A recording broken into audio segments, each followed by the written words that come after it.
Gracias. Muy bien, mis hermanos, pues aquí yo súper contento con la teología del cielo, parte 2. Hoy vamos a cubrir el tema de cómo es la vida en el cielo presente. Vamos también a estudiar qué es el cielo presente, a qué le llamamos el cielo presente, y qué también dicen pues otros teólogos cristianos, igual que nosotros, pero que su énfasis quizás es un poco más desde la perspectiva protestante, no tanto la perspectiva evangélica, y vamos a repasar un poquito sobre eso, sobre qué es la perspectiva evangélica versus protestante. Oremos, por favor.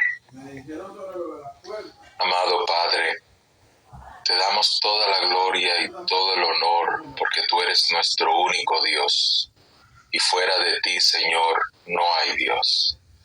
Por eso, Señor, tú eres merecedor de estas alabanzas y aparte de eso, Señor, eres merecedor de nuestro agradecimiento. Agradecimiento por cada regalo que tú nos das en cada amanecer. Aún, Señor, en medio de algunas situaciones inquietantes, pero vemos tu mano siempre, Señor, siempre con nosotros, y eso es suficiente. Te pedimos que tu Santo Espíritu nos guíe en esta clase, que sea de tu voluntad lo que estudiemos y que sea para la edificación de tu iglesia, la edificación de nuestras vidas. Así sea en el nombre de Jesús. Amén y amén. Vamos a comenzar la clase, estamos en la Teología del Cielo, parte 2. Vamos a comenzar definiendo en la introducción qué es el cielo presente. Recuerde que si usted tiene alguna pregunta, puede usar el chat para escribir su pregunta y que yo hago pausas durante la clase para poderles contestar. El cielo presente, como pueden ver aquí la definición, es bastante sencillo, se refiere al estado intermedio donde los creyentes están con Cristo después de la muerte en este mundo, pero antes de la resurrección corporal y la creación de nuevos cielos y nueva tierra. Sin embargo, aunque esa es la definición que es aceptada por la gran mayoría de los cristianos, muchas gracias a usted, mi hermana Verónica, que es aceptada por la gran mayoría de los cristianos, nosotros los cristianos evangélicos premilenio, que creemos en la venida de Cristo, en la segunda venida de Cristo y el reino de los 1000 años de Cristo en esta tierra, tenemos una pequeña variación en esa definición. Así que vamos a comenzar por aquí el estudio teológico de hoy. Recuerden, mis amados hermanos, que nuestra fe cristiana, lo que nos une a todos, es la preciosa sangre de Cristo. Nosotros, para poder ser cristianos, tenemos que creer en 3 verdades centrales. Una verdad central es que el Verbo, que es la palabra de Dios, que es Dios mismo, se hizo hombre y que por lo tanto quien nació de María fue un hombre así como usted y yo, un ser humano real, no un fantasma, no una imitación, un ser humano, totalmente ser humano, pero su espíritu siendo Dios. Esa es la verdad número 1.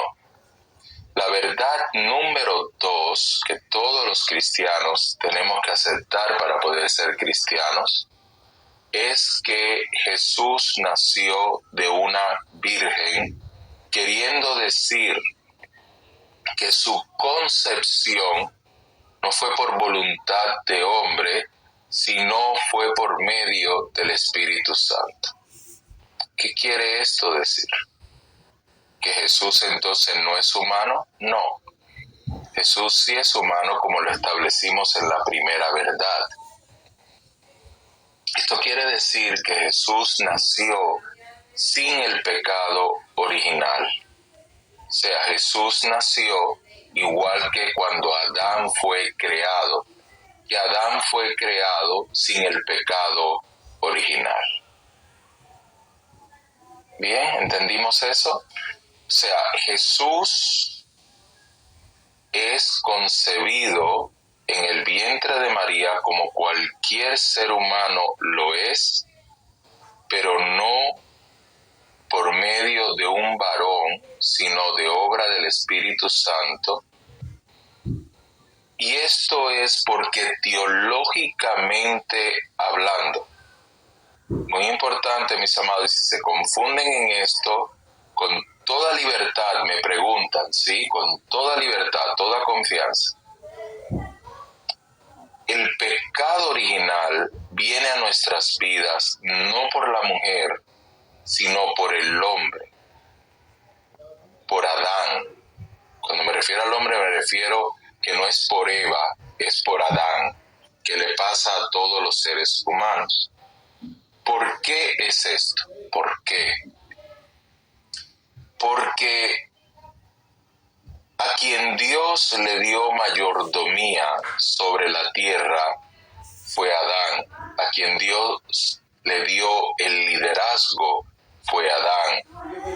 A Eva la hizo coheredera, dándole los mismos derechos de herencia, pero no dándole la misma responsabilidad que le dio al hombre.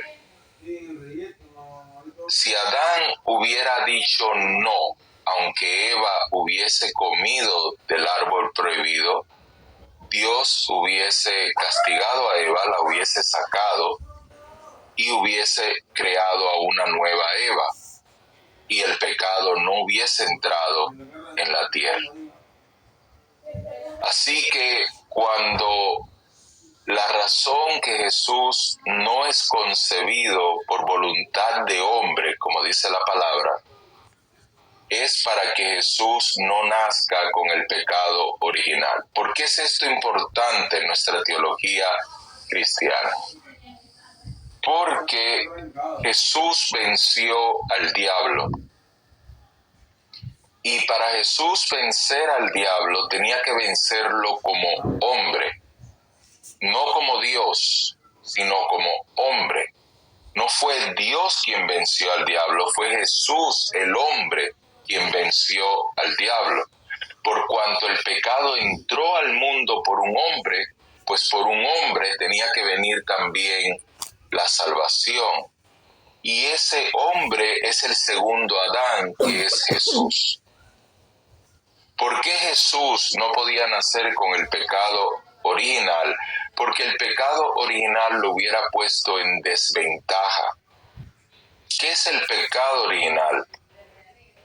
Bueno, está probado, y esto se estudia en psicología, que muchos de los problemas sociales que nosotros tenemos o los problemas mentales que nosotros tenemos tiene una influencia genética. Entonces, el pecado tiene una influencia genética. Cuando nosotros nacemos con una mayor predisposición al pecado.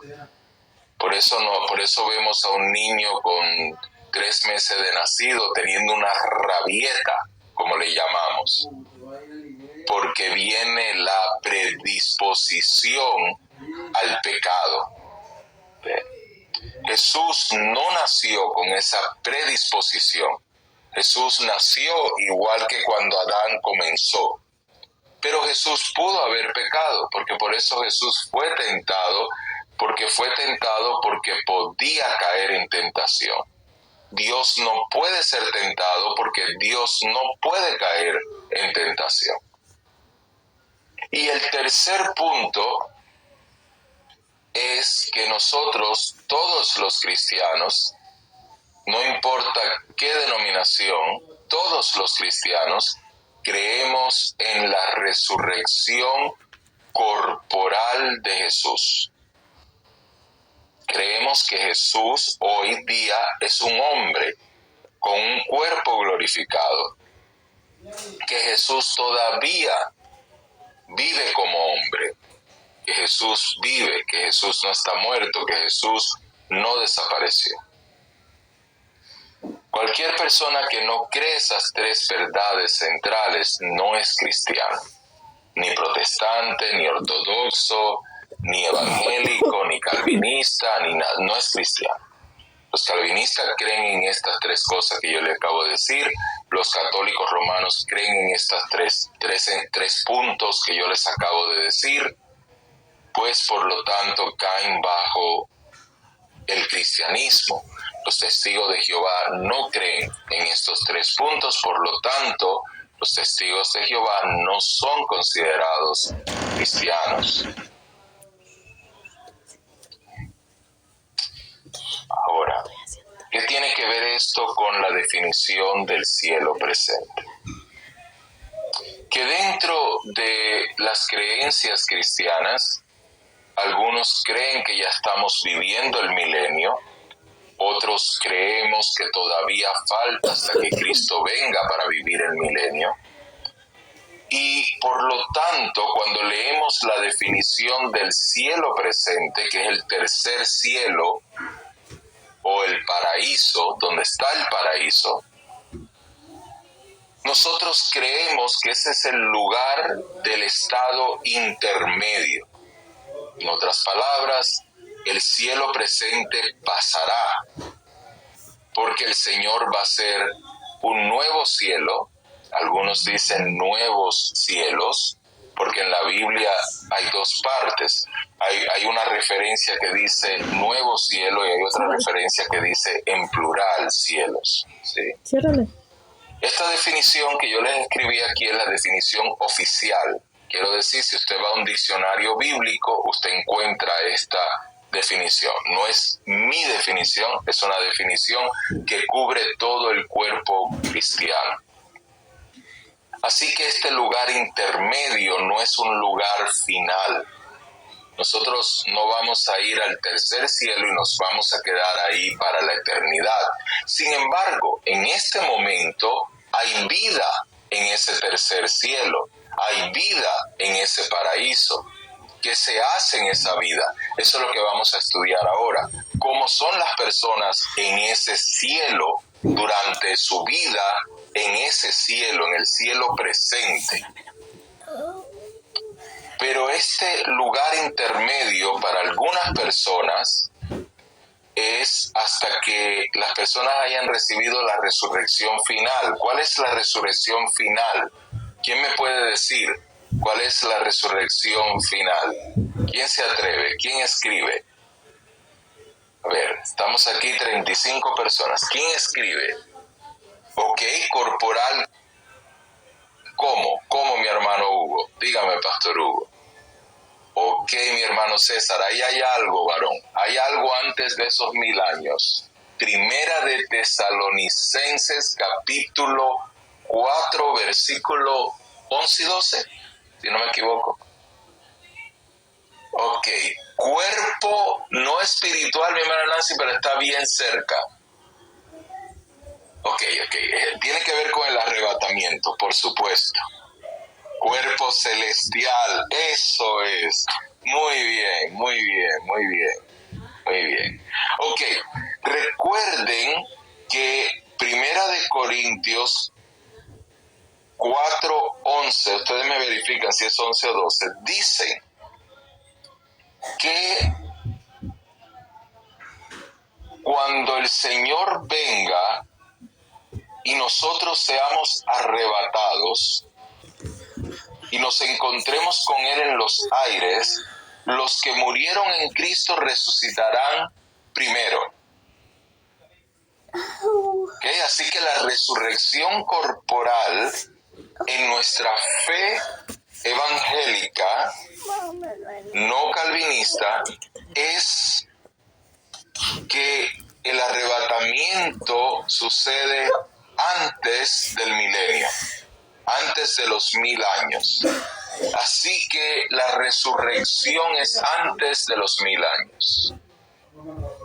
Y en Primera de Corintios 15, prácticamente todo el capítulo habla de la diferencia entre el cuerpo terrenal y el cuerpo celestial. Amén. ¿Estamos bien ahí? ¿Alguna duda sobre eso? Porque lo próximo que dice esta definición es que hasta la creación de nuevos cielos y nueva tierra. Eso va a suceder al final de los 1000 años. Pero ¿qué sucede? Que como no todos los cristianos creen en el milenio, sino que ya estamos viviendo el milenio, y que cuando el Señor venga ya viene el cielo nuevo y la tierra nueva. Por eso la definición está así. ¿Alguna pregunta sobre esta definición? Quiero decirle, mis amados hermanos, que estamos viviendo unos tiempos increíbles, proféticamente hablando, ¿sí?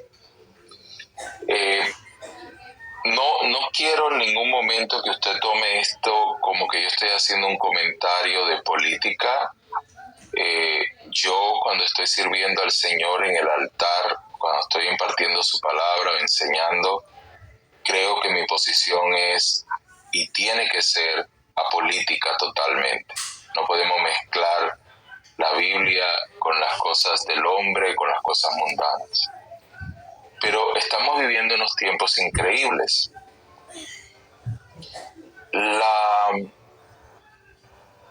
En este momento, la iglesia cristiana está dividida fuertemente entre las personas que creemos en el premilenio y las personas que creen en el postmilenio. Queriendo decir, las personas que creemos que nosotros nos iremos antes del milenio y las personas que creen que todo esto va a suceder al final del milenio.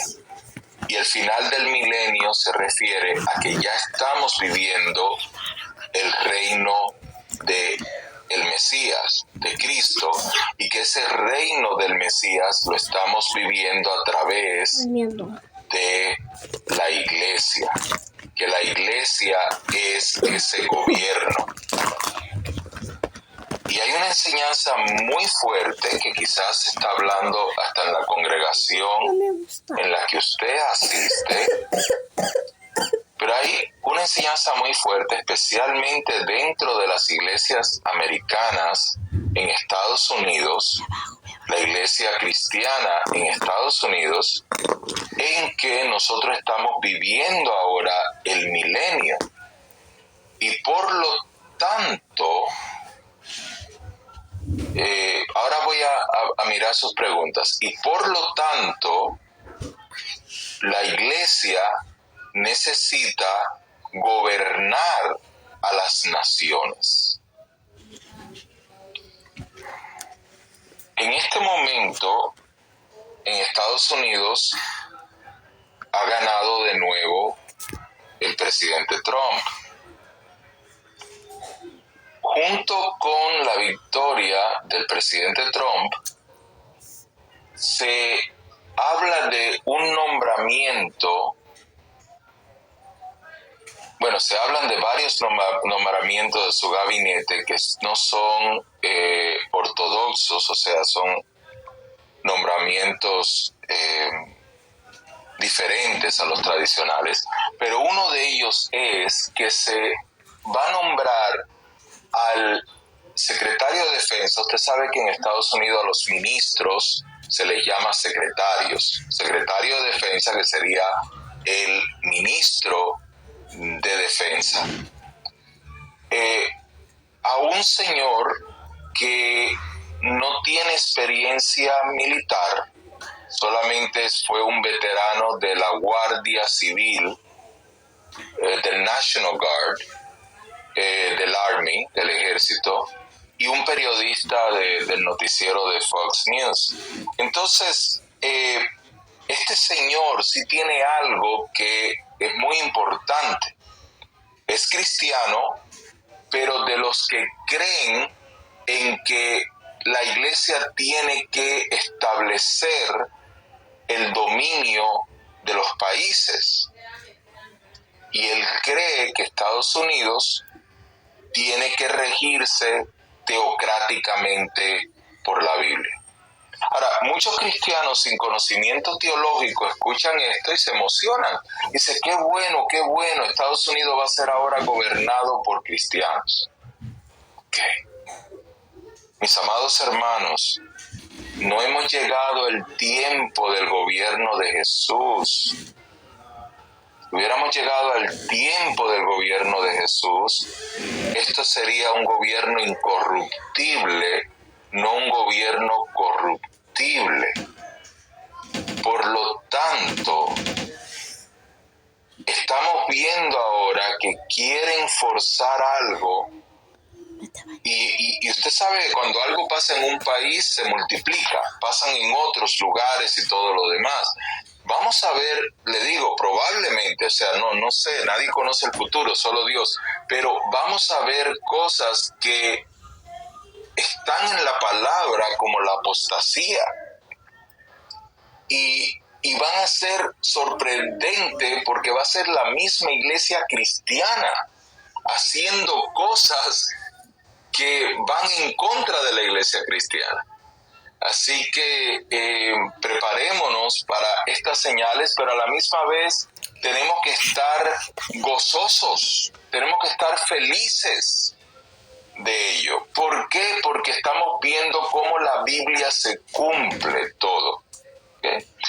Entendiendo que esta definición de cielo presente tiene que ver con estas diferencias en teología de los, usualmente son los cristianos conservadores o los cristianos evangélicos. Recuerden que el cristiano evangélico nace en ese ambiente de la iglesia bautista, y de ahí vienen muchas otras iglesias donde hacen el llamado, para que me entiendan, ese llamado a darle tu vida a Cristo. La iglesia protestante no hace un llamado de darle tu vida a Cristo. La iglesia protestante, la iglesia calvinista sí lo hace, pero recuerden que la iglesia calvinista está en los protestantes y en los evangélicos, en los dos lados, ¿sí? Pero la iglesia protestante hace una invitación a unirte a la iglesia, no un llamado a darle tu corazón a Cristo.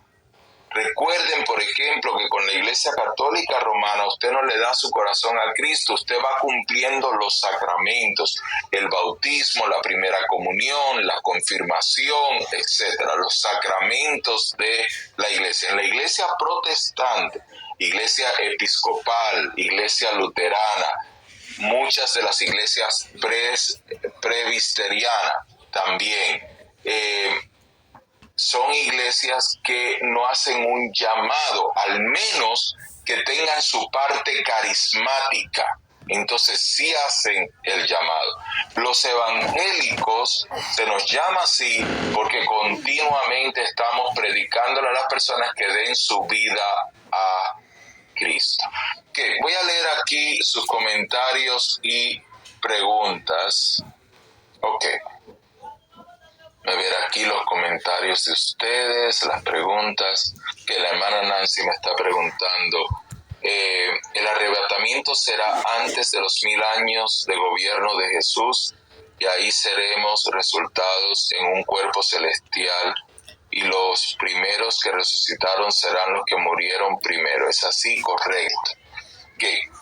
En este momento, mi estimada hermana, en este momento, todos los que han muerto con la esperanza en Cristo están en el paraíso. El paraíso se encuentra en el tercer cielo. El tercer cielo es el cielo presente, pero no tienen un cuerpo resucitado. Puede ser que tengan un cuerpo, como cubrimos en esta clase, pero no es un cuerpo resucitado. El cuerpo resucitado es un cuerpo como el de nuestro Señor Jesucristo en la resurrección. Por eso la palabra dice que Él es el primero en la resurrección de cuerpo. Nosotros, si estamos vivos cuando Cristo venga por su iglesia, permita el Señor que así sea, qué lindo sería ser parte de ese momento, seremos transformados en los aires, queriendo decir, vamos a recibir nuestro cuerpo glorificado. Este cuerpo carnal, esta sangre carnal se queda, pero el espíritu va, el alma va y es transformado, se cambia este cuerpo en un cuerpo celestial. ¿Sí? A ver, el hermano Hugo, mi pastor Hugo, dice, el milenio comienza al final del último gobierno humano, el anticristo, correcto. De acuerdo a las 70 semanas de Daniel y las profecías bíblicas, falta un imperio mundial bíblico.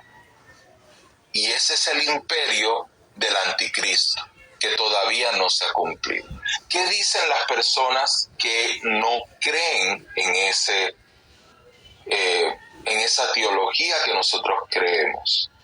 Ellos dicen que el anticristo es algo más bien simbólico, que representa el gobierno del mundo, el cual nos hace oposición a nosotros. Mi hermana Diana, ¿cuál pregunta es la que usted apoya? Ok, mi hermano, entonces, mi estimado hermano Hugo, cuando la iglesia, como lo que le estoy describiendo, ven a estos gobiernos haciéndonos frente. ¿Qué gobierno nos hace frente? El gobierno que trae todo lo mundano, el gobierno que permite los matrimonios homosexuales, el gobierno que permite el aborto. Todo eso lo ven como el anticristo. Y entonces ya ese gobierno para ellos está en este mundo y nosotros, según ellos, tenemos que derrotarlo porque Cristo lo ha de derrotar por medio de la iglesia. Ok, continuemos. Ok. Sí, muchos cristianos apoyaron a Hitler, eso es correcto. Muchos cristianos. ¿Por qué? Porque Hitler estaba en contra de los homosexuales, Hitler estaba en contra de los judíos, Hitler estaba en contra del aborto. Recuerden que Lutero estaba en contra de los judíos. Este concepto de hoy día en que nosotros hemos nacido y que nosotros vivimos, donde se apoyan a los judíos, esto es nuevo.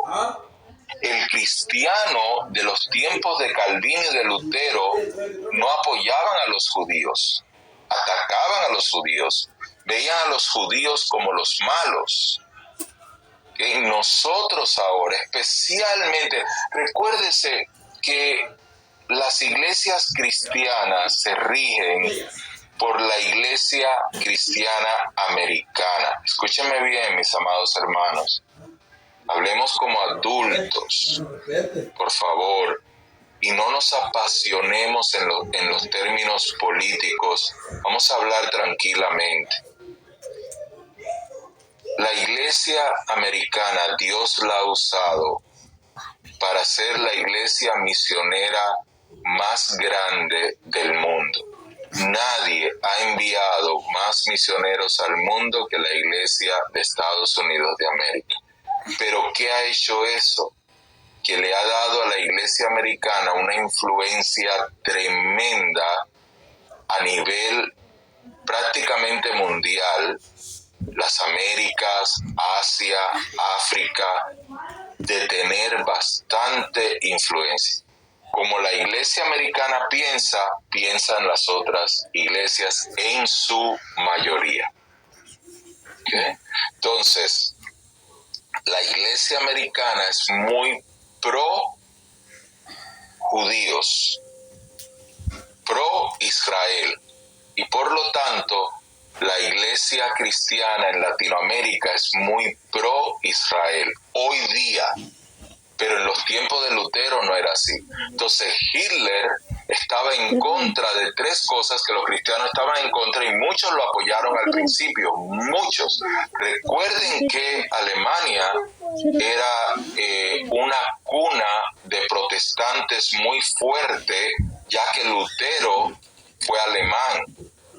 Después fue que se empezaron a volver ateos, pero eran muy protestantes. A ver, nuestra hermana Patricia comenta, ya se ve una gran apostasía, pero si para nosotros son buenas nuevas, aún en los retos que representa estos últimos tiempos, Dios tiene todo el control, y amén, amén, amén. No nos podemos atribular. Yo estoy tranquilo, yo le doy gracias al Señor por los tiempos que nos está permitiendo vivir, y yo creo que siempre el Señor se guarda un remanente fiel, y eso no va a cambiar, ¿sí? Ok, a ver, mi hermano César, ¿cuál es la diferencia de una iglesia protestante y evangélica? Creo que con lo que he estado hablando, creo que lo he estado explicando, porque la iglesia protestante fue la iglesia que fundó Lutero, Calvino y aquel movimiento de aquellos años. Entonces, si usted ve, por ejemplo, la iglesia episcopal, no sé si aquí alguien ha ido alguna vez a una iglesia episcopal. Déjeme ver si alguien me lo puede confirmar. Ok, mi hermana Diana, era la pregunta de la hermana Nancy, muy bien. Ok, la iglesia episcopal, si usted ha ido, tiene sacerdotes. La iglesia episcopal ofrece una misa. Es muy parecido a la iglesia católica romana, muy parecido. ¿Okay? Mientras que la iglesia evangélica se enfoca mucho en buscar a las almas. Por ejemplo, ¿qué está sucediendo hoy día con la apostasía? Y no estoy diciendo, escúchenme bien, mis hermanos, no estoy juzgando a las iglesias evangélicas que invierten en hacer edificios bonitos, ¿ok? No me lo tomen así. Pero anteriormente, estoy hablando en el Gran Avivamiento. Recuerden que el Gran Avivamiento comenzó en 1906. Y fue un avivamiento, siento la presencia de Dios con solo mencionarlo, que duró hasta principios de 1960. Fue más de 50 años de avivamiento. Sí, fue tremendo, fue poderoso este avivamiento. Pero ¿qué hacía la iglesia evangélica? Cada centavo que tenía lo invertía en misiones, domésticas y extranjeras. Lo invertía en expandir el evangelio, lo invertía en campañas evangélicas. ¿Se recuerdan las campañas evangélicas de llenando estadios, predicando, trayendo diferentes iglesias, estableciendo congregaciones nuevas que nacían de las campañas? Ese era el enfoque de la iglesia evangélica. ¿Cuál era el enfoque de la iglesia protestante? Construir templos tipo iglesias católicas con lujos, los sacerdotes usar vestimentas costosas, tener bancas grandes, lujosas. Ese era el enfoque de la iglesia protestante, porque ellos estaban imitando la iglesia católica, porque de ahí venían, eran lo que conocían. La iglesia evangélica, como estaba bajo el poder del Espíritu y estaban en esta euforia del Espíritu, por llamarle así, donde todos querían que fuera espiritual, entonces no se ocupaban tanto de lo material. Eso empezó a cambiar. ¿Cuándo empezó a cambiar? Finales de los años 80, principios de los años 90, con el famoso o mal famoso Ministerio de la Prosperidad. Y ahora muchas iglesias evangélicas casi no se ocupan de evangelizar, pero se ocupan de tener muchos recursos propios. Y cuando uno trata de usar los recursos para evangelizar, los mismos miembros de la iglesia protestan. Se están gastando el dinero de la iglesia en levantar obras en otro lugar, mientras que aquí hace falta comprar dos vehículos para la iglesia, mientras que aquí hace falta construir tal cosa, mientras que aquí hace falta... La misma iglesia, los mismos hermanos protestan porque el dinero se está usando para evangelizar, pero antes no era así. Entonces, esa es una gran diferencia. Okay. Muy bien. A ver, quiero ver si hay alguna otra pregunta o comentario. Sí.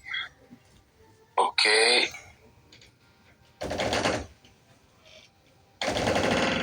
Ok. A ver algo. A ver.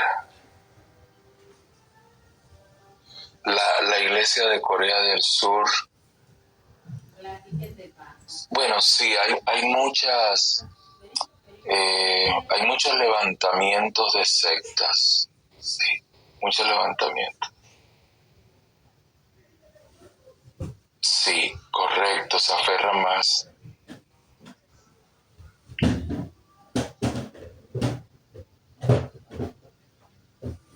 Amén, así es. Antes la iglesia era más perseguida también.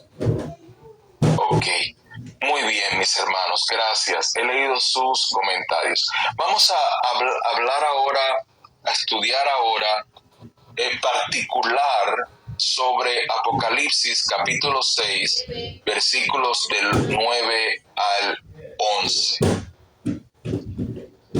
Sí, mi amado hermano César. Es que la diferencia abarca más, ¿sabe? Yo he tratado de traerlo en un contexto práctico en lugar de teológico, como lo que le hablo de la inversión del dinero, de la prédica y demás. Hay más asuntos y sería bueno tratarlo más adelante en otra clase para que podamos conocer nuestra propia fe, entender nuestra propia fe y entender la diferencia con otros hermanos en la fe, que no dejan de ser hermanos, porque como les dije, cumplen los 3 primeros requisitos, que son lo importante. Ok, vayamos entonces y leamos, por favor, vamos a leerlo, yo lo voy a leer en Reina Valera 1960, Apocalipsis capítulo 6, versículos 9 al 11. Cuando abrió el 5º sello, vi bajo el altar las almas de los que habían sido muertos por causa de la palabra de Dios y por el testimonio que tenían, y clamaban a gran voz diciendo: ¿Hasta cuándo, Señor, santo y verdadero, no juzgas y vengas nuestra sangre en los que moran en la tierra? Y se les dieron vestiduras blancas. Esto todos lo decimos y lo hablamos. Pero yo les pregunto, ¿se puede vestir uno que no tiene cuerpo? Y se les dijo que descansen todavía un poco de tiempo hasta que se completara el número de sus consiervos y sus hermanos, que también habían de ser muertos como ellos. Este pasaje, mire, de este pasaje se pueden sacar 21 enseñanzas, mínimo 21 enseñanzas. Y yo acá les he compartido estas 21 enseñanzas. Algunos son puntos míos y otros son puntos de un libro que les voy a dar el nombre, que se llama El Cielo. Voy a buscar el nombre del autor, por si usted quiere. Déjeme venir aquí y se lo doy ahora mismo, el nombre del autor. Permítame venir acá. Que es un libro muy muy bueno. Se llama Cielo, pero en inglés, Heaven, pero lo tienen en español. Y voy a escribir el nombre del autor acá en el chat.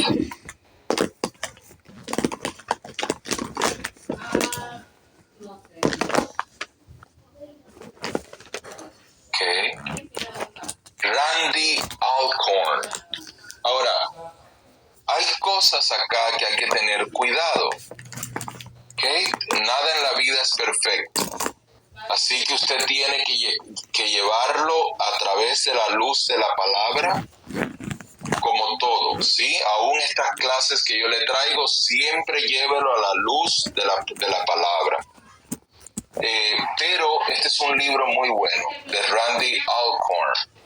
Y ahí está, ahí lo puso el pastor Hugo. Ese es el libro. Me gusta mucho.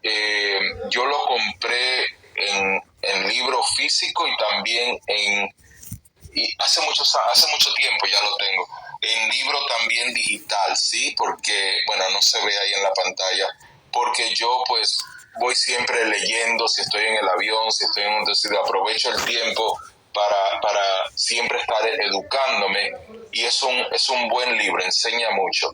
Bueno, él también enseña 21 puntos ahí sobre este pasaje, pero hay algunos de esos puntos que yo no lo veo muy transparente, entonces no lo incorporé aquí en el estudio, pero sí seguí analizando las escrituras y busqué otros puntos, otras enseñanzas que de aquí surgen de este versículo, pero le doy como referencia el material de donde tomé la mayor parte, y así usted mismo lo puede investigar. Es de aquí, de este libro. Ok, vayamos a qué nos enseña este pasaje sobre la vida de las personas en el cielo presente. Mis amados hermanos, les va a parecer esto extraño. La mayoría de los cristianos desconocen cómo viven las personas en el cielo presente.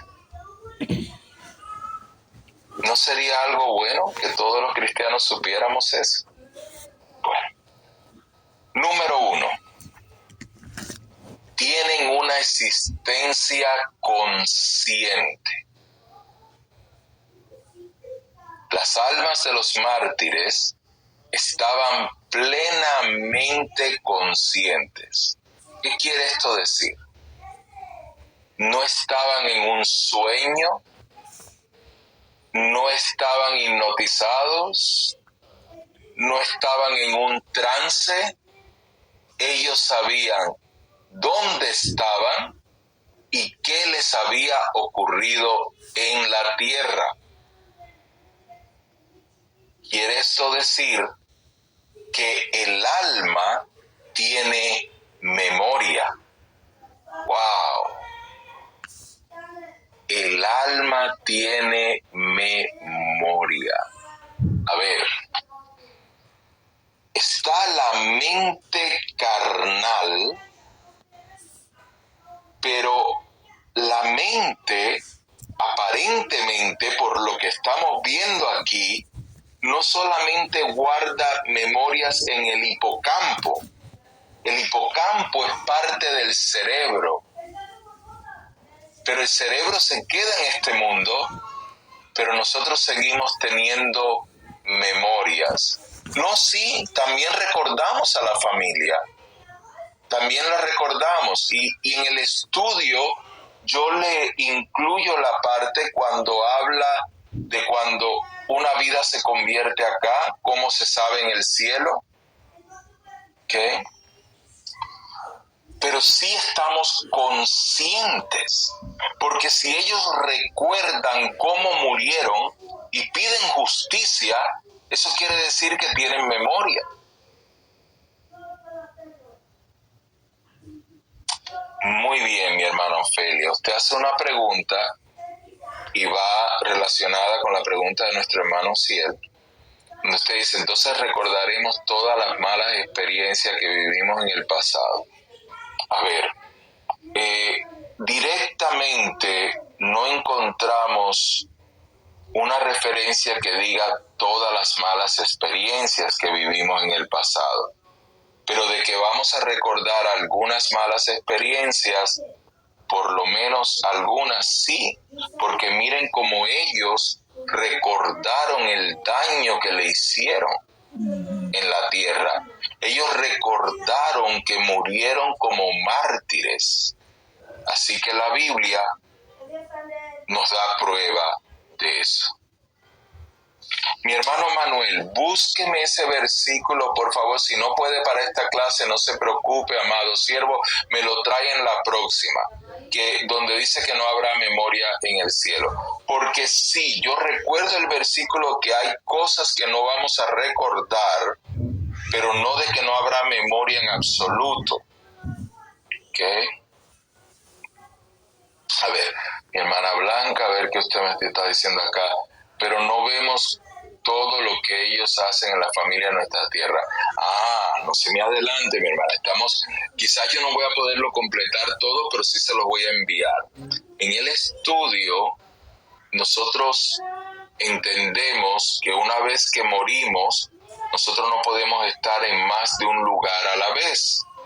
Queriendo decir que si estamos en el cielo presente, nosotros no vamos a estar pues viendo lo que pasa en la tierra. Sin embargo,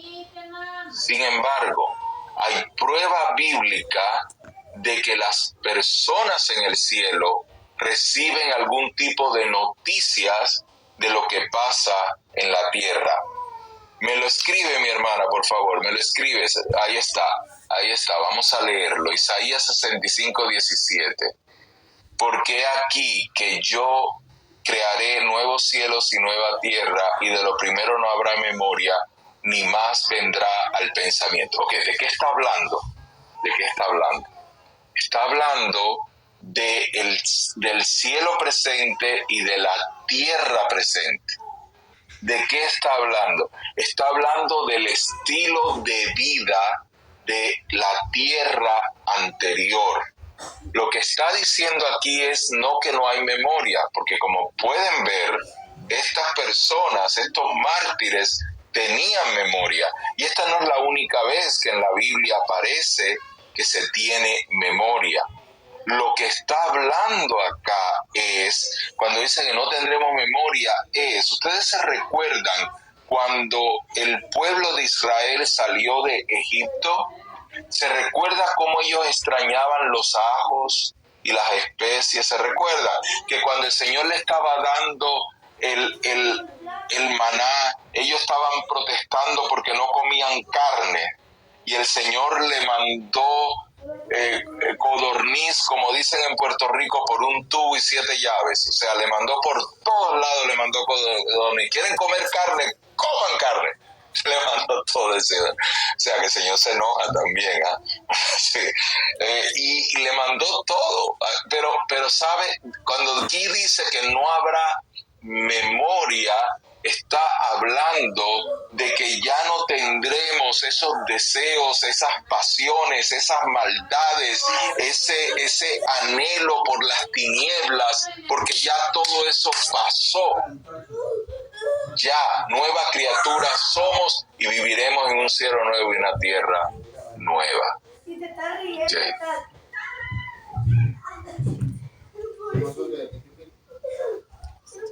Claro, esta versión, la NTV lo da de esa manera, pero volvamos a ponerlo en contexto.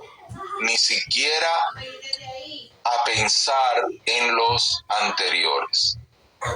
Lo que está enseñando acá, mi amado hermano César, es que nosotros no vamos a estar en una melancolía, en una nostalgia con los tiempos anteriores. No vamos a estar recordando cuando teníamos el Lamborghini o cuando teníamos tal casa o cuando teníamos, o sea, lo de lo anterior ya no va a ser el anhelo de nuestro corazón. Por eso en esta versión habla de que ni siquiera vamos a pensar en los anteriores.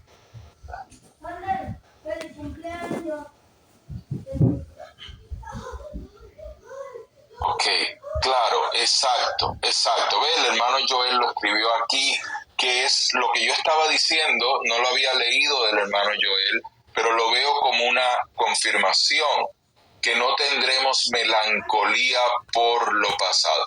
Ustedes saben, mis amados hermanos, miren, yo les confieso que yo era una persona muy melancólica y por eso yo sufría mucho. Y siempre estaba con una melancolía de ciertas cosas. Hasta que un día el Señor me dijo claramente que yo así nunca iba a ser feliz. Que yo tenía que aprender a apreciar lo que tenía ahora y recordar lo de antes, pero solamente aquello que edificaba y lo demás dejarlo a un lado. A eso es lo que yo veo que el Señor se refiere. Porque de lo contrario, ¿por qué entonces sería una contradicción? Podemos decir, bueno, porque todavía no hay cielo nuevo y no hay tierra nueva. Ok, eso sería un argumento válido. Porque cuando estamos viendo esto, lo estamos viendo en el cielo presente. Pudiera ser un argumento válido. Pero yo les pregunto, ¿y qué pasa con los testimonios? Porque precisamente la gloria es ver que la palabra se cumplió. Recordar las promesas de la palabra, recordar lo que una vez pasamos y cómo el Señor nos sacó de ahí y cómo el Señor enjugó toda lágrima.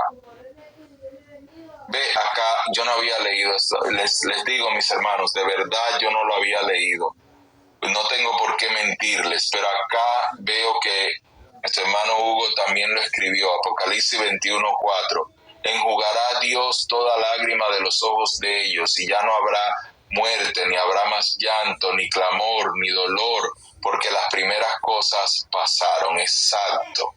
Eso es lo que yo entiendo que está diciendo ahí la palabra. Y les digo, voy hablando estas cosas y lo leo y ustedes lo están confirmando, porque no lo había leído. Exacto, no habrá muerte. Correcto. Exacto, así es, Pastor César. O sea, es cuando habla de que ya pasaron esas cosas, es, por ejemplo, mis amados hermanos, ustedes tienen memoria de su vida pecaminosa antes de venir a los pies de Cristo. Yo tengo memoria en el sentido de que no tengo amnesia, pero yo no me paso el día pensando en eso, ni estoy aquí viendo a los impíos hacer ciertas cosas y decir, wow, yo no tengo esto, no tengo aquello. Yo no quiero ser como los traficantes de droga. Yo no quiero ser como los ladrones de banco. Yo no quiero, si ellos tienen esas cosas porque hicieron esas cosas malas, yo no envidio eso. Yo no quiero eso. Y yo no quiero estar recordando una vida que no le agradaba al Señor y estarla trayendo todo el tiempo. ¿Ve? Amén. Ok. Vamos entonces a continuar.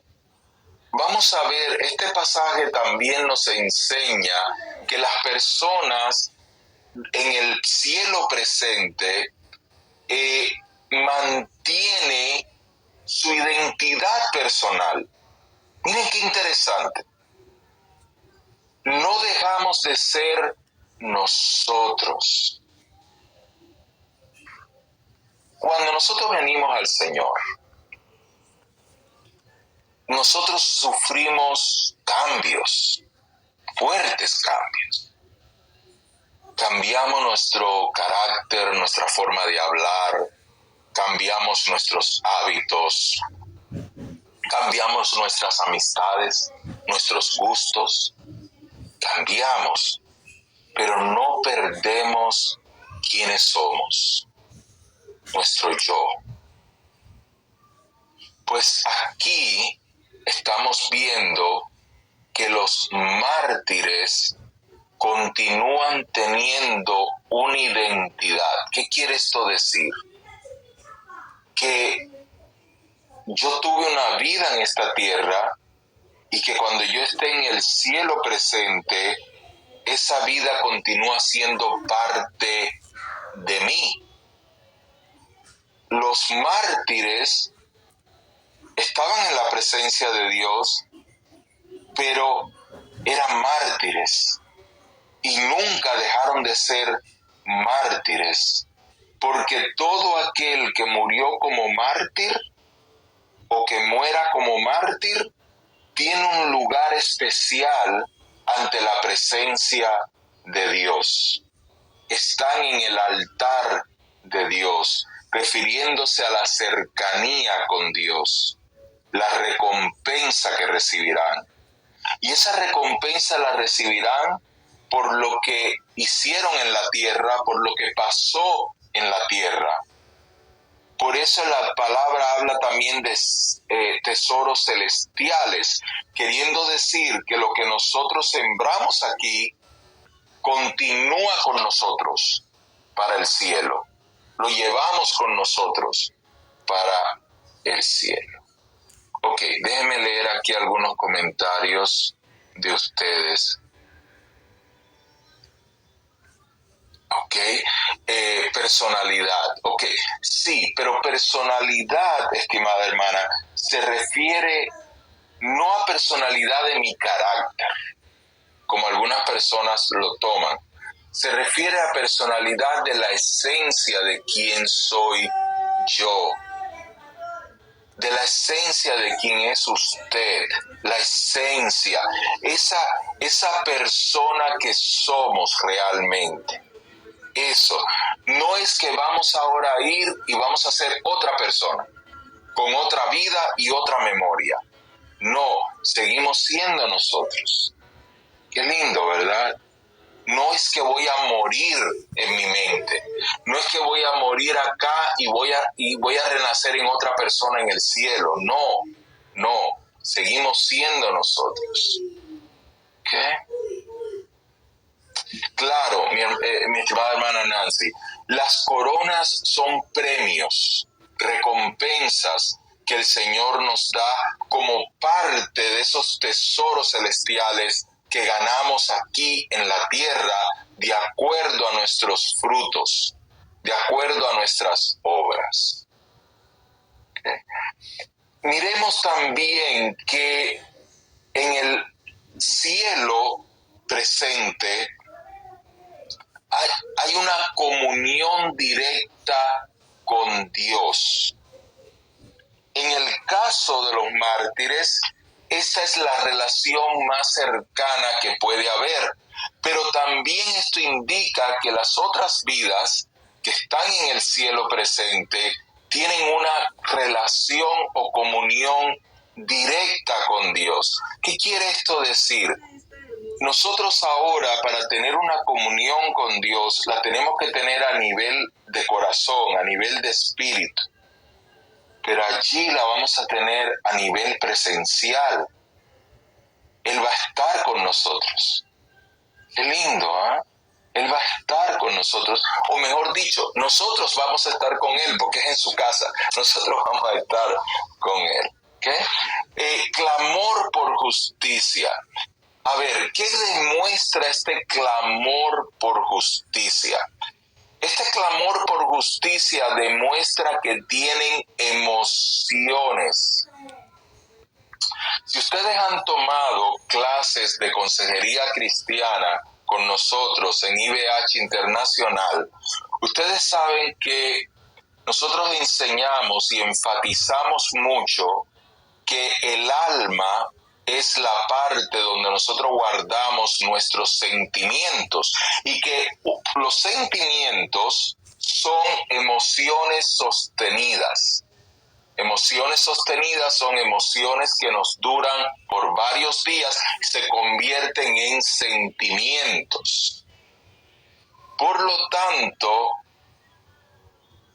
estas personas tienen emociones, tienen preocupaciones alineadas con la voluntad de Dios. No perdemos esa característica del alma de poder sentir o tener sentimientos. No la perdemos. Lo único es que no va a ser sentimiento de rencor, no va a ser sentimiento de odio, van a ser emociones, sentimientos que estén alineados con la voluntad de Dios, pero no porque Dios nos obliga, sino porque nuestra alma lo va a desear. Recuerden que ya no va a estar la carne para hacernos guerra. Recuerden lo que Pablo nos enseña: mi espíritu desea una cosa, pero mi carne hace otra. Amén.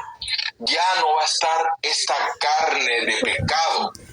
Por lo tanto, mi alma va a desear lo que mi espíritu desea, que es estar alineado con los propósitos de Dios. Si tiene alguna pregunta, me puede interrumpir, la puede escribir en el chat. Okay. Otra cosa es que estas almas tienen conocimiento. O sea que cuando nosotros hablamos en psicología, y tengo que volver a traer el punto de psicología, ¿sí? Porque quisiera que mis estudiantes de psicología cristiana estuvieran tomando esta clase de teología para que vieran estas verdades trascendentales, estas verdades que van más allá de este cuerpo terrenal. Nosotros enseñamos que la mente no es lo mismo que el cerebro. El cerebro es la parte orgánica, pero la mente es un lugar donde procesamos información y nadie sabe exactamente dónde está la mente. Nadie lo sabe. Nadie puede hacer una biopsia y decir, mira, aquí encontré la mente de fulanita o de fulanito. No se sabe dónde está la mente. Porque el conocimiento es algo que continuamos teniendo en el cielo presente. Amén, mi hermana Diana. Entonces usted se recuerda de lo que yo les enseñé sobre la mente. Y que la mente no está en un lugar en específico. Y acá nosotros vemos que el alma tiene que ver con la mente. El espíritu tiene que ver con la mente. La carne tiene que ver con la mente. O sea, la mente por eso es que la mente es el campo de batalla. Porque es el campo de batalla donde influye la carne, los sentimientos y el hombre espiritual o la mujer espiritual. Ese es ese campo de batalla. Bueno, el conocimiento no es solamente porque está en tejidos neuronales, no solamente porque está en el cerebro. El conocimiento también se lleva en el espíritu. Por eso la palabra dice que de la abundancia del corazón habla la boca.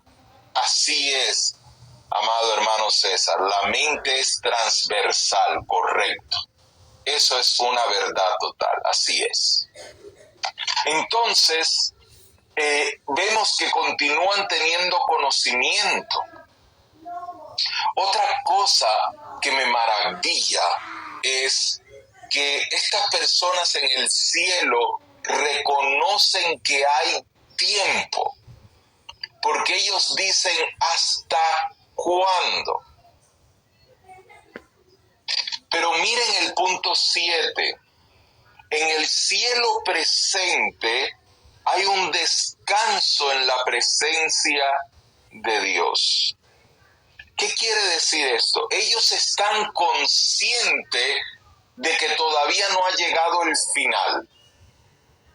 Ellos están conscientes de que se encuentran en un lugar transitorio, de que hay algo más que viene después. Pero para ellos el tiempo no está pasando, porque ellos no le están dando vuelta a nada. Ellos están en el tercer cielo, pero ellos están conscientes de que las promesas de Dios todavía faltan por cumplirse en ciertas áreas. Así que ellos están allí y están adorando al Señor, pero el Señor también viene y les dice, faltan otros que se van a unir a ustedes. Faltan otros. O sea que ellos están conscientes de que también sus familiares o otros como ellos también van a llegar a la presencia de Dios. El descansar un tiempo implica que la vida en el cielo incluye un estado de paz y de consuelo. Esto quiere decir que en el cielo yo voy a poder recibir descanso. Pero para yo recibir descanso, yo tengo que reconocer que es cansancio. ¿Cómo voy yo a recibir descanso si yo no estoy consciente que es cansancio? Y cuando hablamos de cansancio, hablamos de las luchas, hablamos de las preocupaciones, de los problemas. Pero yo, como puedo ahora aquí en la tierra, yo puedo venir al Señor y yo puedo venir y entregarle a Él todas mis cargas. Allá en el cielo presente, yo voy a poder literalmente sentir paz en mi espíritu, en mi alma, y voy a poder recibir consuelo. Voy a poder recibir esa medicina para mi alma. Así que los seres amados nuestros que se encuentran en la presencia del Señor en este momento, no están sufriendo por preocupaciones, no están sufriendo por agonías, por ansiedades, no están allá todos preocupados. Ellos están tranquilos, están en paz, están en gozo, están viendo que las promesas del Señor son reales y están atentos a lo que el Señor va a hacer, porque saben que todavía faltan cosas como por ejemplo las bodas del Cordero. ¿Me puede por favor mi hermana Diana escribir Juan 14:27 para que lo podamos leer? Mientras tanto voy a continuar aquí. Número 8. Estos 21 puntos es nada más de este pasaje, y hay más, y yo les voy a enviar la clase completa. Creo que son como 20 páginas o algo así. Yo les voy a enviar la clase completa, quizá un poco más. Ahora, vestiduras blancas. Nosotros sabemos que las vestiduras blancas son un símbolo de pureza. Ahora, este es un punto que hay que pensar. El autor del libro que yo les recomendé, él trae una observación que yo al principio me sentí arisco. Le hice así, le puse como un pare, porque yo sé claramente lo que la Biblia habla de que la resurrección será cuando el Señor Jesús venga por su iglesia. Pero él menciona que estas personas tienen que tener algún tipo de cuerpo, que no pueden ser espíritus flotandos, porque la palabra habla de que fueron vestidos con vestiduras blancas. Las personas que tienden a tomar la Biblia más simbólicamente, pues les es fácil venir y decir, no, eso es algo simbólico, es algo que representa pureza.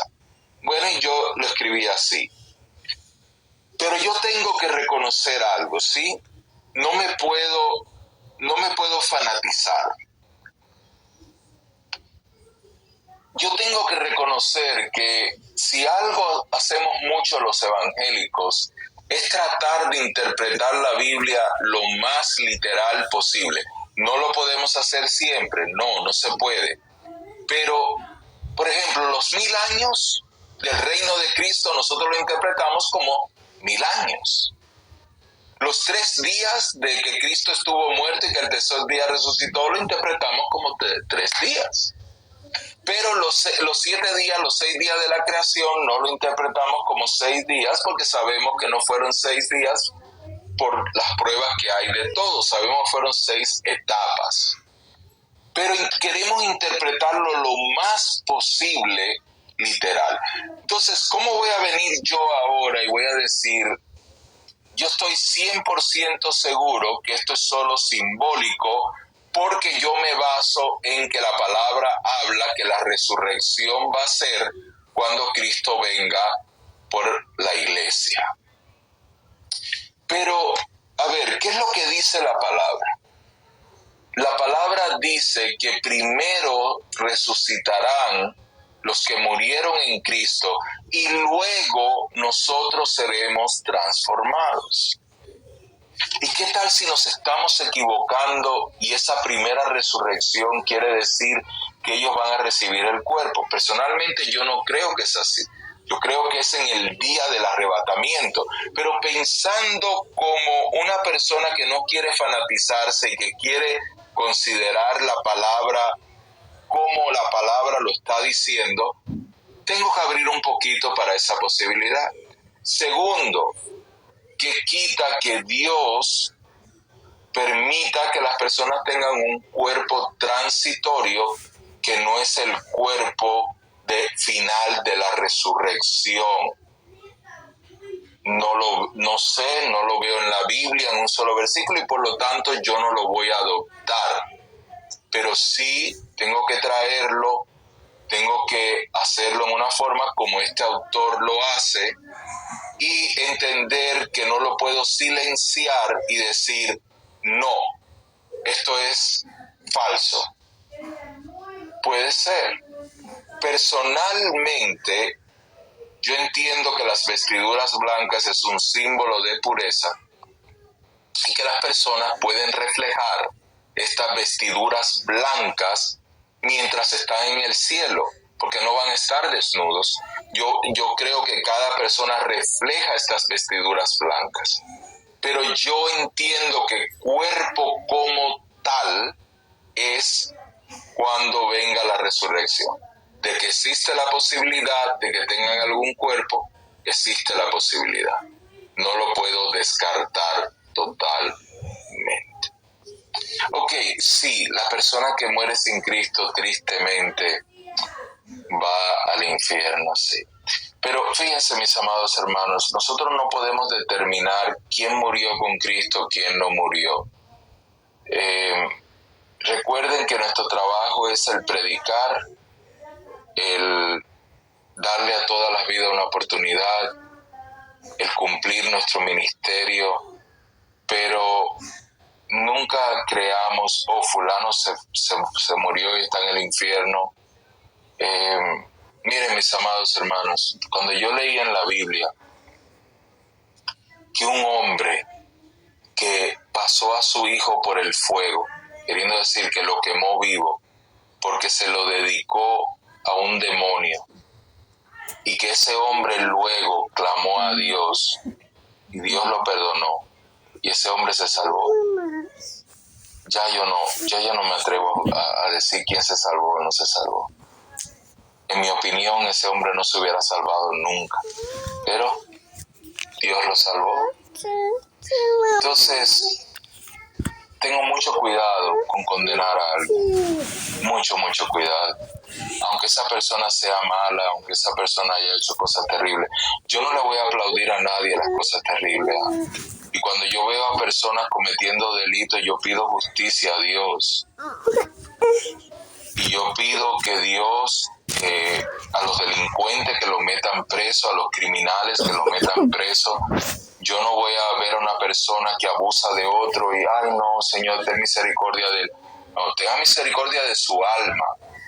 Pero a esa persona hay que detenerla de hacer el mal. Pero yo no voy a juzgar si un asesino se salvó o no se salvó. No voy a juzgar eso porque solamente Dios es el que sabe al final quién se salva. ¿Sí? Okay. Vamos a leer mi paz. La hermana Diana nos está compartiendo aquí Juan 14:27. Mi paz os dejo, mi paz os doy. Yo no os la doy como el mundo la da. No se turbe vuestro corazón ni tenga miedo. Claro, la paz del Señor trascende toda lógica, toda explicación. Y eso lo podemos ver aquí en la tierra, pero imagínense en el cielo presente que lo están viviendo. Ellos allí no tienen ese tipo de preocupación. Pero ustedes no han visto a una persona que se le acaba de morir un familiar, a veces trágicamente, y usted puede ver a esa persona triste pero tranquila, usted ve a esa persona en paz, y usted dice, pero si yo estuviera pasando por lo que esta persona está pasando, yo estaría vuelto loco, pero no, la persona está tranquila, es la paz de Cristo. Entonces estas personas que ya están en su presencia, están en esa paz. Esto que solamente nosotros estamos recibiendo aquí, un poco, ellos lo están viviendo allí continuamente. Claro, acá nuestro hermano pregunta, dice, ¿pero qué cuerpo se le dará a eso que resuciten para condenación? Muy bien, ok. Esas personas la Biblia no habla de cuerpo para las almas que se pierden. Las almas que se pierden no tienen ni espíritu ni tienen cuerpo. El espíritu vuelve a Dios. Lo que se condena son las almas. Por eso es que cuando nosotros hablamos de salvación, fíjense en esto. Cuando nosotros hablamos de salvación, ¿de qué hablamos? ¿La salvación de los espíritus? No. La salvación de las almas, ¿cierto? Eso es lo que nosotros hablamos. Amén. Amén, hermana Blanca. Déjeme leer aquí el otro comentario y continúo. Amén.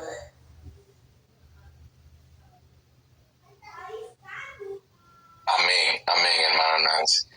A ver, ok, vamos a conversar aquí de algo que nuestro hermano Hugo trae.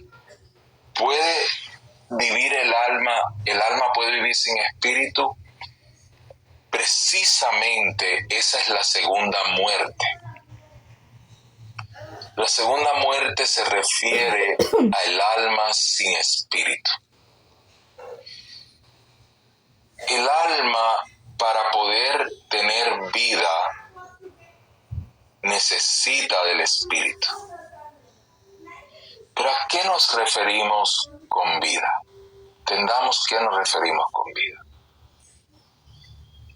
Señor Jesús dijo, yo vine para que tengan vida. Y me gusta la segunda parte.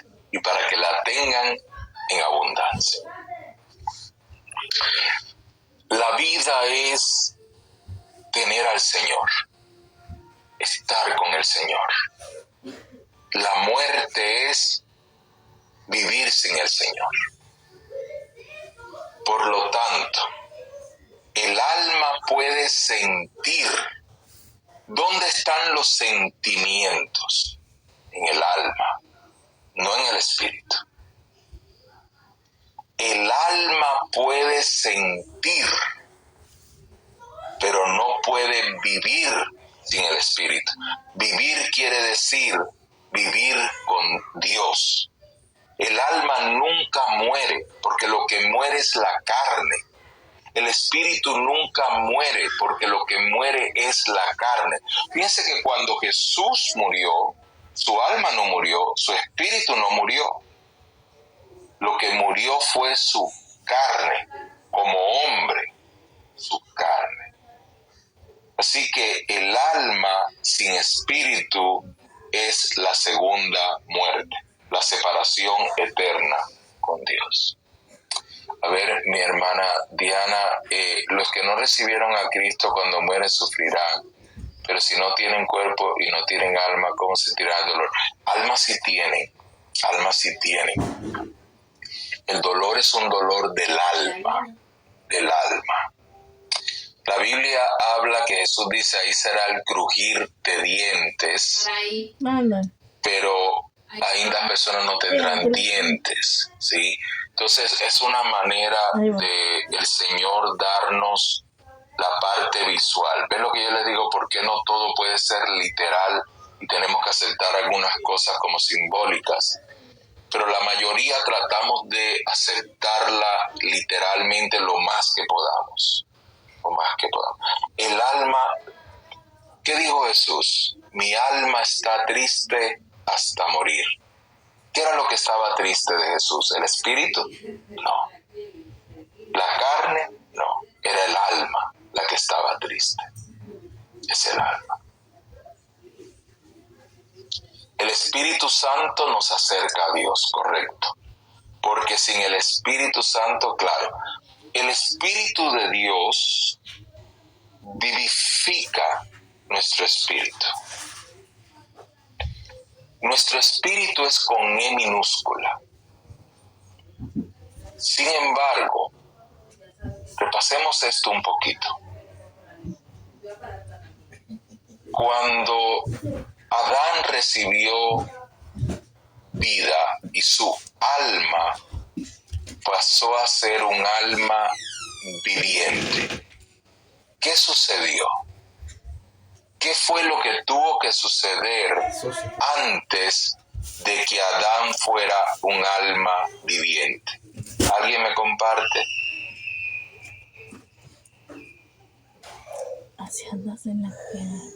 ¿Cómo entró el Espíritu? Amado hermano, ¿cómo entró el Espíritu?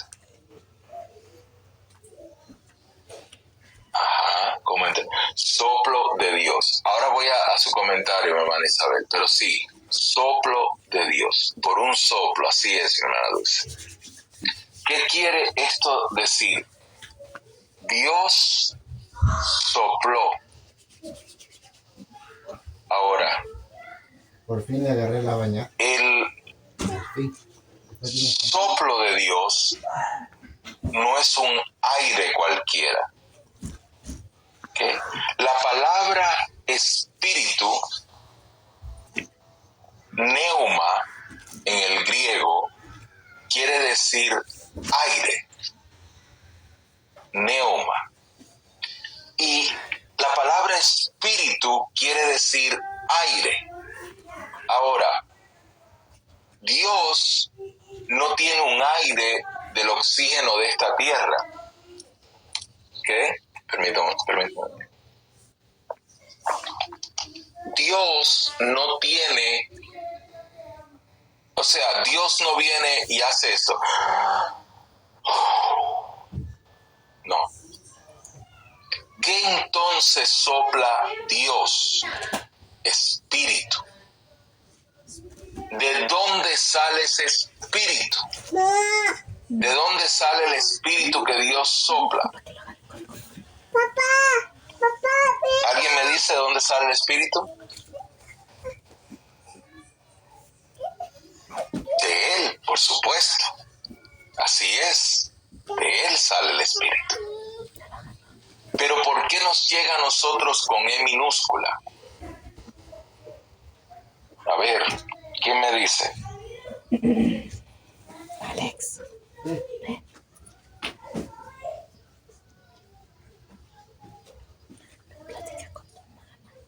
Ok, yo les voy a decir. Cuando, a ver, aquí está. Por la soberanía, ok, Ok, muy bien. Ok, porque hay diferencia entre el poder de Dios y el de nosotros, porque no recibimos ahí el Espíritu Santo, porque es una persona. Ok.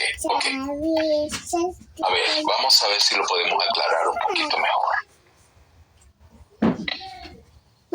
Cuando nosotros tenemos el Espíritu de Dios en nosotros y nosotros tenemos la semejanza de Dios en nosotros, la imagen de Dios en nosotros, nosotros tenemos un poquito de la divinidad de Dios en nosotros.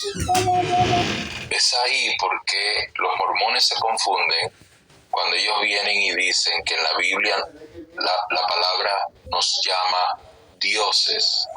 Dice, pero ¿acaso no somos dioses? De minúscula, dioses. ¿Por qué?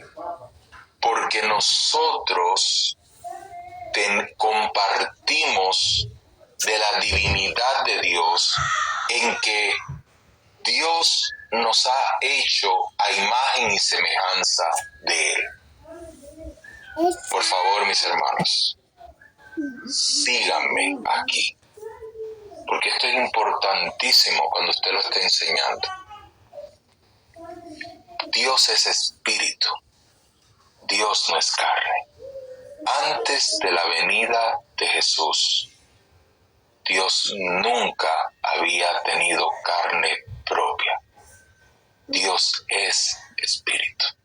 Dios no tiene cabeza, ni tiene brazos, ni tiene pie, ni tiene boca.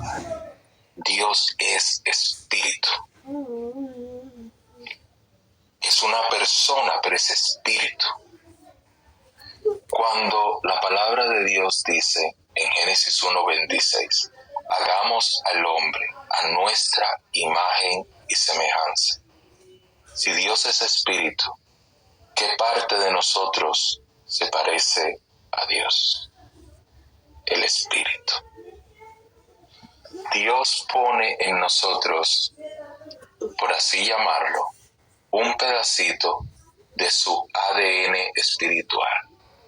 Esto el Señor no lo hizo con ninguna otra criatura. Los ángeles no tienen el Espíritu de Dios. Nosotros lo tenemos. Así que cada bebé que nace con el Espíritu de Dios, porque la palabra de Dios dice que de los tales es el reino de Dios. De los niños es el reino de Dios. Pero cuando ese niño peca, el Espíritu vuelve a Dios, que fue quien lo dio. Y queda en esta persona un espíritu muerto, como un espíritu animal, que solamente nos trae ánima, nos trae movimiento. El espíritu de nosotros no se pierde, pero está muerto.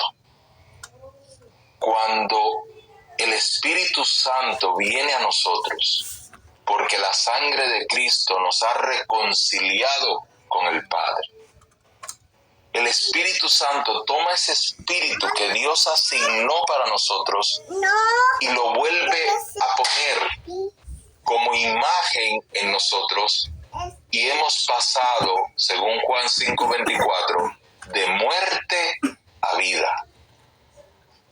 El espíritu con E minúscula se vuelve nuestra identidad en Dios. Por eso es que cada uno de nosotros tiene una ciudadanía celestial. Nosotros no somos ciudadanos del cielo por naturalización.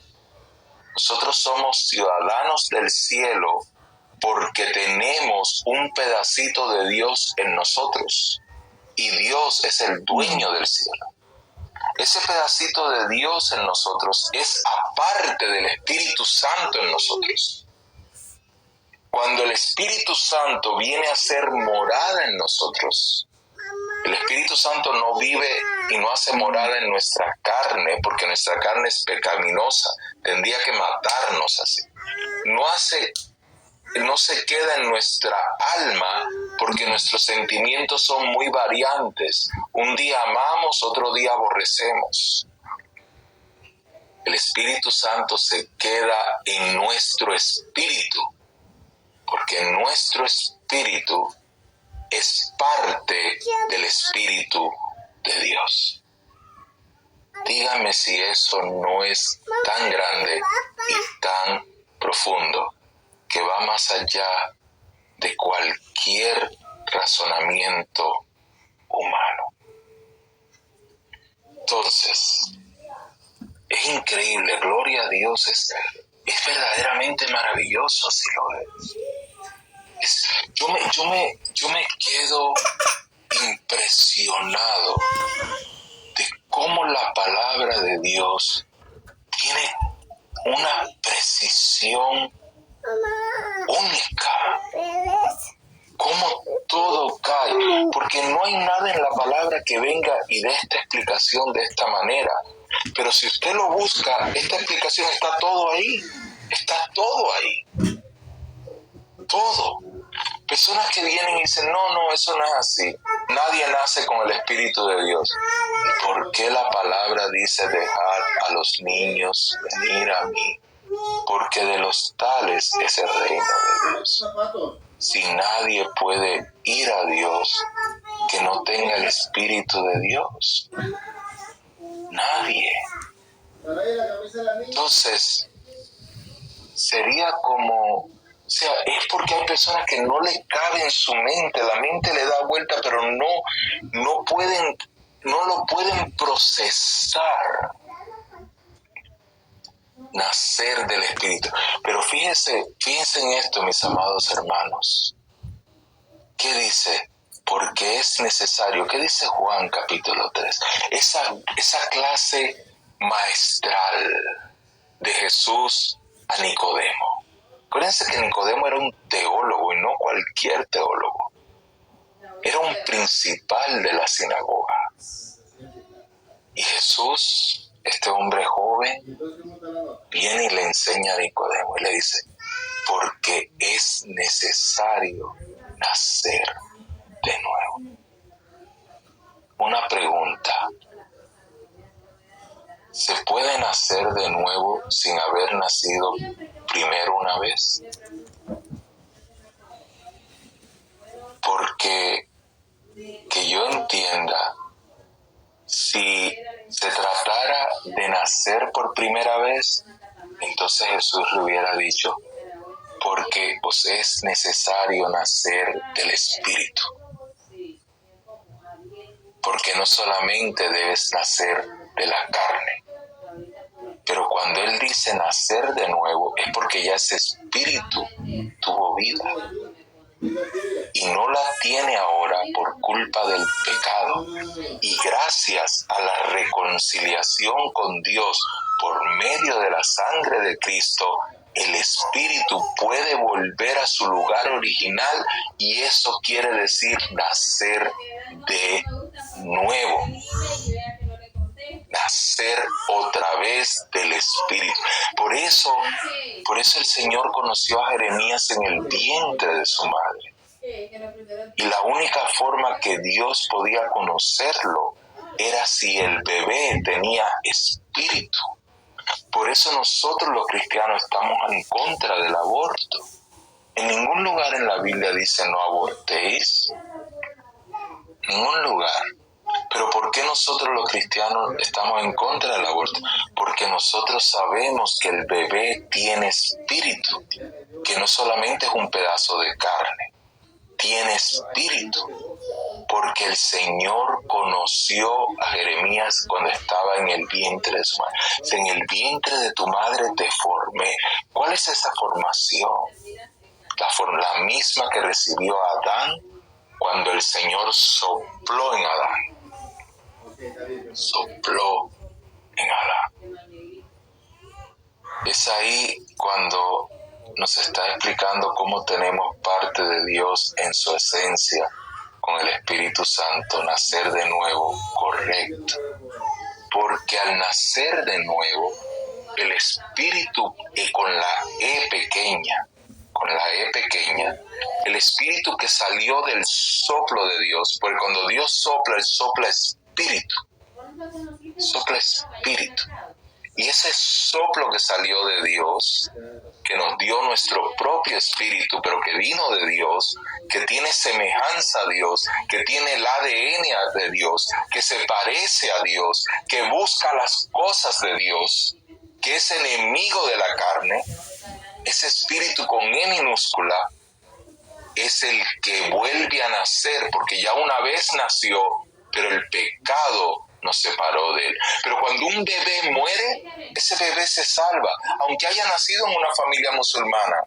Ese bebé no tiene conciencia, no sabe del bien y del mal. Ese bebé no ha pecado contra el Señor.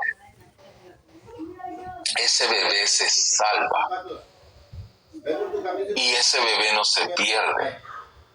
Cuando hay un aborto, ese bebé no se pierde porque tiene espíritu. Porque ya desde el vientre de su mamá tenía espíritu. Por lo tanto, ese bebé no se perdió. Una mujer que no ha podido que concibió, pero que no ha podido dar a luz porque ha perdido el feto, el bebé, pues ese bebé tiene vida y está en la presencia del Señor. Y un día cuando llega allá lo va a conocer o la va a conocer. Tiene vida y fue mamá. Aunque haya perdido al bebé, fue mamá. Y ella no lo sabe. Creen que nunca han sido mamá. Que nunca han sido mamá. Sí, tristemente el tema del aborto se ha vuelto tan controversial, mis hermanos, pero usted sabe que cuántas personas que fueron violadas y tuvieron a sus hijos, y esos hijos después vinieron y fueron una gran contribución para el mundo, para la humanidad, para sus familias. A veces ese fue el hijo que cuidó a la mamá en su hora de necesidad, en su vejez, cuando los otros que no vinieron de la violación la abandonaron. Cuando los otros que fueron hijos del matrimonio la abandonaron, y el hijo o la hija que nació de la violación fue quien la cuidó cuando estaba en su lecho de muerte. Pero así a veces, en un momento de dolor, las personas no pueden ver eso. Y también hay que entender ese dolor de esa vida, de esa mujer. También hay que entender la desesperación de una niña de 13 años o 14 años que queda embarazada, a veces de un incesto. O sea, no debemos de ser tan severos como somos. Yo estoy totalmente opuesto al aborto, pero eso no me quita a mí de poder ver a la persona la mujer que se ha hecho un aborto y poderla ver como un ser humano normal, una vida que cometió un error en una decisión, pero eso no la hace una mala persona. No la hace una mala persona. Y yo creo que nosotros tenemos que tener eso consciente, porque si fuera por eso, tantas cosas que todos hemos hecho, ¿dónde estaríamos? Tantas cosas. Amén. Ahí está el Salmo 139, 16. Mi embrión vieron tus ojos, gloria al Señor. Sí, yo sí lo creo. Yo creo que el bebé desde que está en el vientre de la madre ya es una vida. Yo sí lo creo y la palabra lo dice, la palabra lo enseña. Amén. Muy bien, mis hermanos. Entonces nos hemos pasado de tiempo, pero he disfrutado mucho este tiempo con ustedes. Espero que estén bien ocupados haciendo toda la tarea que tienen pendiente. Con el favor de Dios, pronto le estaré enviando esta clase por escrito. Hacemos una oración para cerrar. Señor, gracias por ser tan lindo con nosotros. Enséñanos, Señor, a poder amar a nuestro prójimo cada día más, poder amarte a ti cada día más. Señor, te pedimos que la bendición tuya esté con nosotros y que tu conocimiento, tu entendimiento, tu revelación se haga cada día más profunda y amplia en nuestro espíritu. En el nombre de Jesús oramos. Amén. A muy pronto, mis hermanos.